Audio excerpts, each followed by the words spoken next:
السلام علیکم و رحمت الله و برکاته. علیکم السلام و برکاته. برادر نمیخواستم وقتی شما رو وقتی پرقیمتی شما رو گیرم در این برنامه برای آنکه سوال من در دیگر موضوع بود. ما حاضر در روسیه کار میکنیم. 1000 روبل روسی ما 114 یا 15 سامان. همون پول تاجیکستان رو میکنیم. یک شخص من همش ساده کردم میفهمونم شاید که در بین نفهمی نشد. همون انسان کارگری بانک است. کارگری بانک است. پول رو گرفته یک کارگری عادی مثال. پول رو گرفته با سوداگرها با صاحب کاران واقعا ما آدمایی که در تاجیکستان حرکت و کارهای خود رو دارن با آنها تقسیم میکنند. شاید چهل میلیارد آنها برده پول رو استفاده برده دوام هفته ماه 10 روز 15 روز پول یک بار بازار که به چرخ زده میآید به همون کارگری بانک فایدهش رو میدهند لیکن اونجا معلوم نیست چند فایز یا چی. وای برادر میگویم که مثال از همون فایده من به تو یک چیز میدم خلاص کلان وای برادر پول ما رو 115 قبول کرده باشد بعدی 3 ماه 4 ماه پول ما رو 115 گرفته باشد 125 شاید 27 هم که بالاش 10 سوم 12 سوم یا 15 سوم مونده میدهد. فهمیدم. این عین ریبا هست.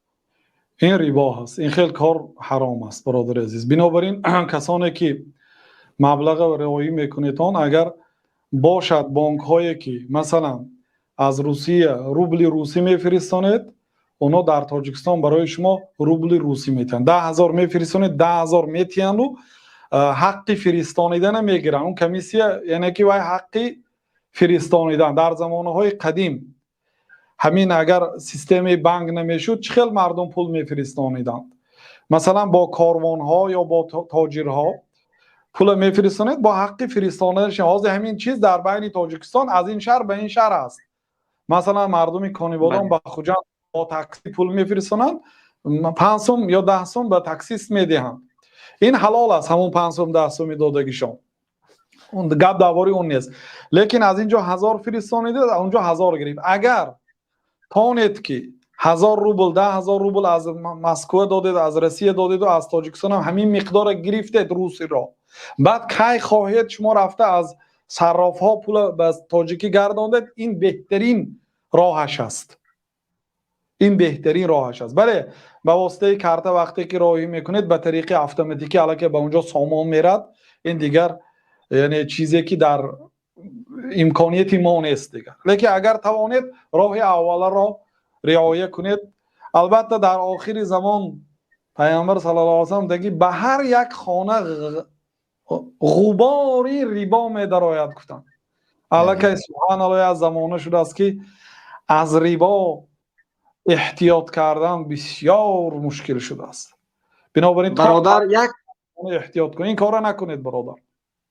در دوام همین سوال خود یک اوید به همین موضوع همون اگر پول‌هایی که شاید سال گذشته و دیگر سال یا یکی پیشتر همون فایده که ما گرفتیم الکی گویم خوردیم از جاهای در کار استفاده بردیم چیکار کردن در کار بازپس کردن در کار یا توبه کردن در کار؟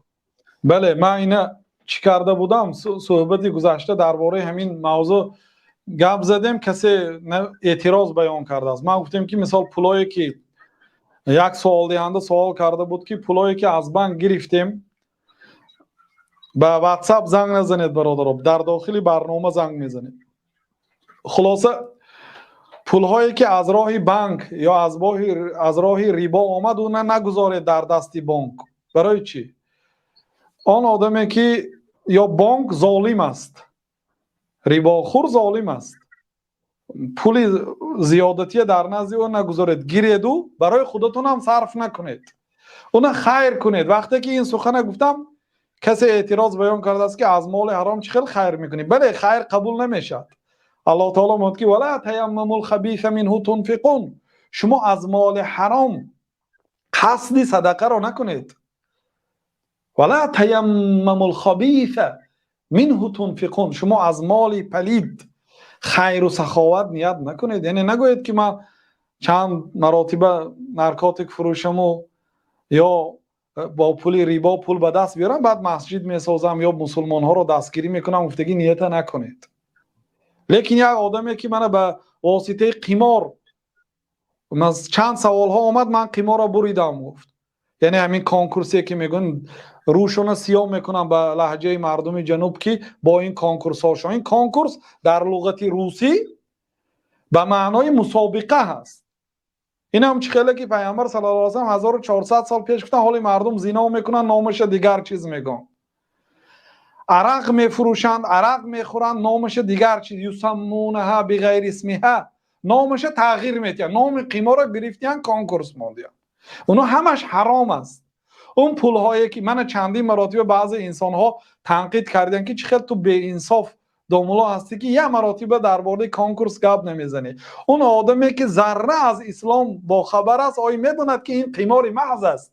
کانکورسی حلال گفتیان نعوذ بالله، در مسابقه کانکورسی حلال نوشتیان که مردم به حج راه میکنن. نعوذ بالله حلال و حرام برادرای عزیز اینا اصطلاح های شرعی هست. اینا استفاده نبره در این عمل های حرامتان. اصطلاح حلال و حرام این اصطلاح دینی هست و این چونی خاطر رسان میکنم اون برادرایی که مثلا در داخل چت در کامنتاریا ها مثلا یه آدم سوال میده یک آدم دیگر جواب میدهد. اگر علم نداشته باشید جواب ندید برادران. چه میکنید در یک مسئله که شما به شما معنی ندارد خوض کنید، یعنی بدون دلیل بدون علم واردی مسئله شوید؟ کانکورسی حلال نعوذ بالله این حرام کرده الله حلال گفتن این کفر محض است. بنابراین از جهت دیگر آن آدم هایی که به همین کانکورس ها اشتراک میکنن گناه شما هم هست. آخه در مهاجرت مهنت حلال میکنید و پولتون به چی میخرید؟ لاتری میخرید، نعوذ بالله بلیط میخرید. از الله تعالی ترسید، حق فرزنداتون است. خلاصه این آیدی چی است؟ مقصد آن آدمی که کانکورس برید خلاصه چیکار کند با آن پول؟ یعنی پول حرامی که در دست داره، خواه از مواد مخدر است، خواه از بانک است، خواه از ریبا هست، از این تخلص خورد، یعنی خلاص شود. خلاص شود به معنی که اینه در دست آن ظالم ها نگذارید. اینه گیرید در یک راهی که مثلا بعضی علما پیشتر میگفتن که مثلا در مسجد حاجت خانه سازد یا مثلا همیشه در همیشه جاها استفاده برد. خلاصه از این پول خلاص خورید، در آن راه صرف کنید که عمومی مسلمان ها استفاده برد. لیکن اون عمل ثواب ندارد. برای چی؟ برای اینکه شما مهنتی حلال کرده از یک درهم والله العظیم از یک درهم عرق جبینتون خیر کنید و الله تعالی به دست راستش قبول میکناند، میسبزاند. چه خیلی که یکی شما گوساله خوردکه که از آچش تولد شد می کلام میکند، الله تعالی یک خرما اگر صدقه کنید از مال حلال به دست راستش قبول کرده میسبزاند الله تعالی، حتی مانند کوه میگرداند روز قیامت.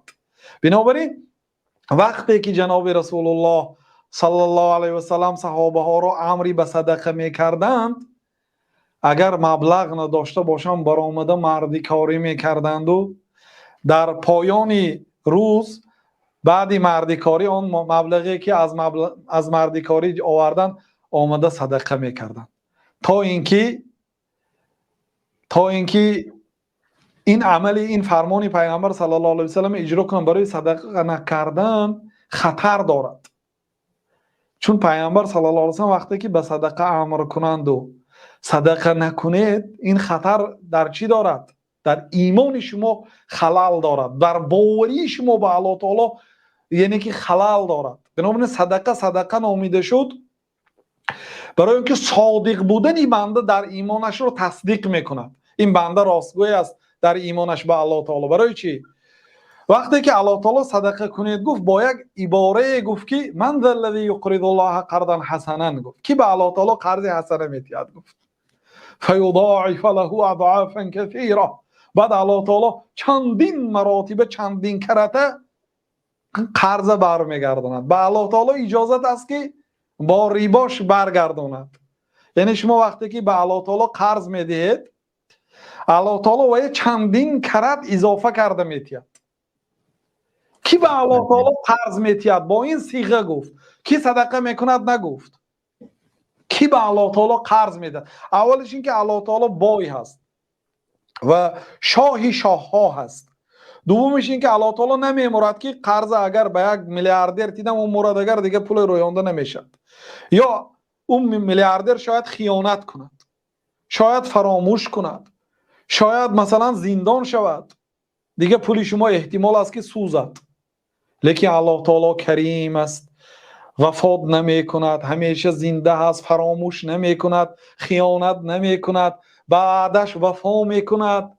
با وجودی همین اگر شما در راه الله خیر نکنید گویا که به الله تعالی باور نکردید. مثلا یه آدم پولدار آمده پول پرسد قرض تیگو دگر نتیم اگر خفه میشد، همه خفه میشد. برای چی؟ برای اینکه ما باور نکردیم به امانت آن کس، باور نکردیم که او پول در وقتش میگرداند. لیکن الله اهل است. بنابراین با این اصول گفت، بنابراین صحابه ها برآمده مردی کاری کردن. ببینید مردی کاری کنید چند سوم به دست میارید. امروز شاید 100 سومون یا 50 سومون در تاجیکستان اگر یک روز مهنت کنید با مهرنتی عرقی جبی اون 50 سومون، یک سومونتون هزارها سومون میگذارد اگر از مهنتی حلال و به خاطر الله باشه. بله این مالهای حرامی که شما خیر کردید از این ثواب نیست، لیکن راهی خلاص خوردن از این پول همین است برادرها. امید میکنم که فهمیدید. یعنی اون پولهای خیر کنید، به دیگر جاها صرف کنید، به خودتان صرف نکنید.